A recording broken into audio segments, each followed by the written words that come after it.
Good morning everyone, it's Clive. It's time to start brewing again. It's the middle of February 2014. It's a lovely sunny day outside, in contrast to the rest of the month, which has been pretty dreadful and wet. I've decided this time I'm going to make a standard bitter. I made an IPA the last time and it didn't really work out very well. Tasted a little bit like homebrew, unfortunately.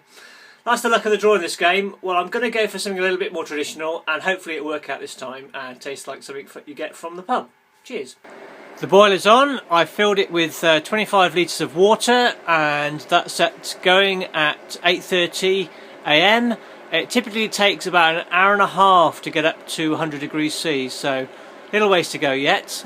I've just sorted out my ingredients. Now, typically the beer is composed of four things. We've got malt, hops, yeast and water.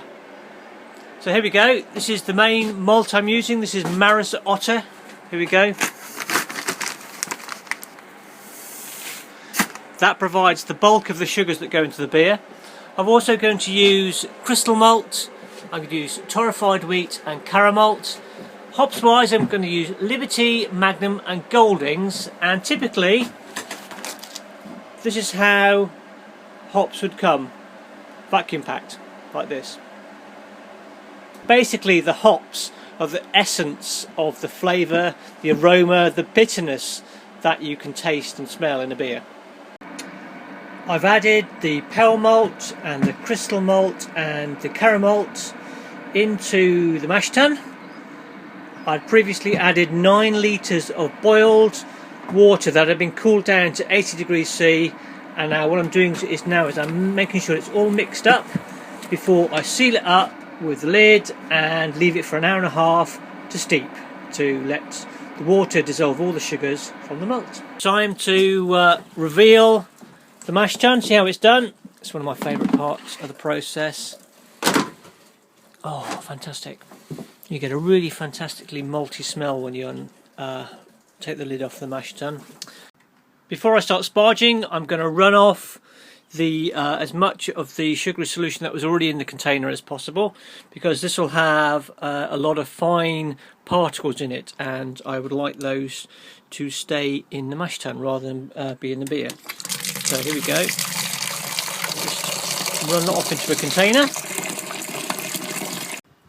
And I've just run off a bit of the sugary solution from the mash tun. You can see it's very cloudy looking. Let's have a quick sip.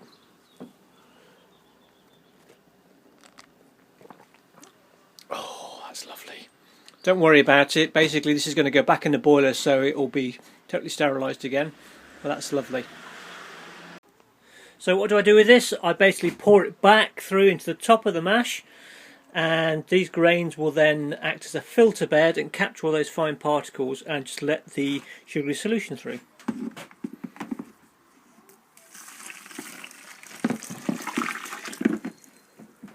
Now I've done that, I'm going to start running the sugary solution into this container.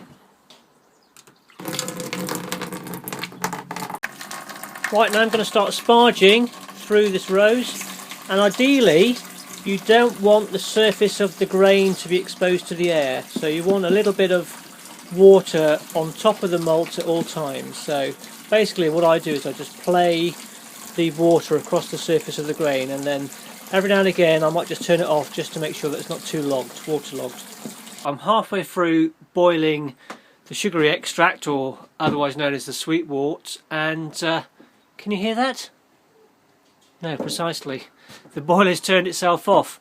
What I've got to do now is I've got to empty out all of this sweet wort into this spare container. Now it's about 70 degrees and I've got to clean the heating element because it's probably coated with sugar. Let's have a look. Yes, this is pretty annoying and it happens reasonably regularly, and it's not surprising. You've got an extract here which is loaded with sugar, and you've got a heating element in contact with it, and the sugar just crystallises on the element and stops it from working. Here you go, you can see the problem. You've got sugar crystallised on the heating element, and I need to get this and cool it down and clean it off and refill it with the sweet water, and then it'll be fine. There you go, you can hear it, that's sorted. Didn't take too long to sort out. I've I've added the first batch of hops to the sweet wort, which has reached 100 degrees C, and this will now boil for 45 minutes before I add the second batch of hops.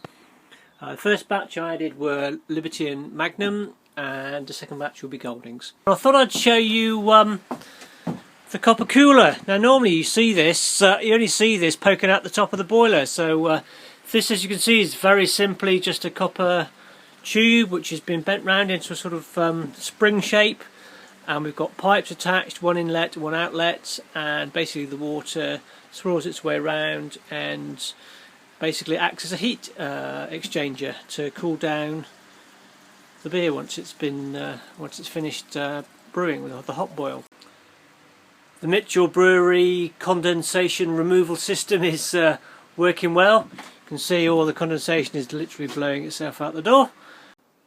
Okay, that's the end of the hop boil. Let's just turn off the boiler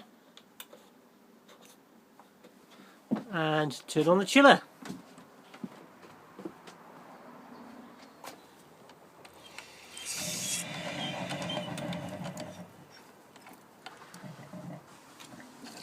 Just double check it's not spurting out the end here. So that water will be now whizzing its way around the copper pipes here, and if we have a look at the other end, you're going to hopefully see how hot the water is coming out this other end. So that is quite hot. The sweet wort is now bitter wort. Now it's been boiled with the hops, and I'm draining it from the boiler into the primary fermentation bin. This is where I will add the yeast later, and this is where the first stage of fermentation will take place over the next week. Here we go, folks. This is the beer in its resting place. I've just got to add the yeast. I'm going to swirl it around, and I'm going to chuck it in the top and seal it up. And it'll sit here for the next week until next weekend when I transfer it to the pressure barrel. See you then. Okay, it's a week later and I'm ready to transfer the bitter wort, which has been brewing in here with the yeast. You just heard a last bubbling there. I'm going to transfer that into the pressure barrel. I'm going to use this siphon, and then I'm going to use these bottles, which are just being cleaned at the moment. They've got some sterilizer solution. There's 32 there. So I'll fill those up, and that should leave a little bit left in the barrel as well, hopefully. I've just loosened the lid, and I'll take that off, and you can see, here we go. That is the beer ready to be siphoned. It's the siphoning process, and as you can see, you can just see the end of the siphon there, and the beer's been transferred into the pressure barrel. That's taken 15 minutes to siphon all of the beer from the primary fermentation bin into the pressure barrel. 2.5 ounces of granulated sugar, which is about 71 grams. I'm going to add some of the beer now, and that will dissolve it, and I'll add it into the pressure barrel. I can't overstress how important it is to ensure that everything that comes into contact with the beer once it's been after the boiling stage is totally clean. Now they often say that brewing is 90% cleaning, and I've certainly found that to be the case, and I've been very lucky. I've not had a duff batch yet, fingers crossed. And just to give you an example, the bottles that I'm using here, these Grolsch bottles, as you remember, they're my favourites because they basically have their integral cap. I wash them in hot soapy water, I rinse them again, and I rinse them again, I fill them with water, I rinse them out, and I fill them with sterilising solution, leave them to soak for at least an hour, then I rinse and rinse and rinse again. And they're at the stage now when they're ready to be filled with beer. What I'm doing now is I'm priming each of the Grolsch bottles with just the tip of a teaspoon of sugar, and that will go in here.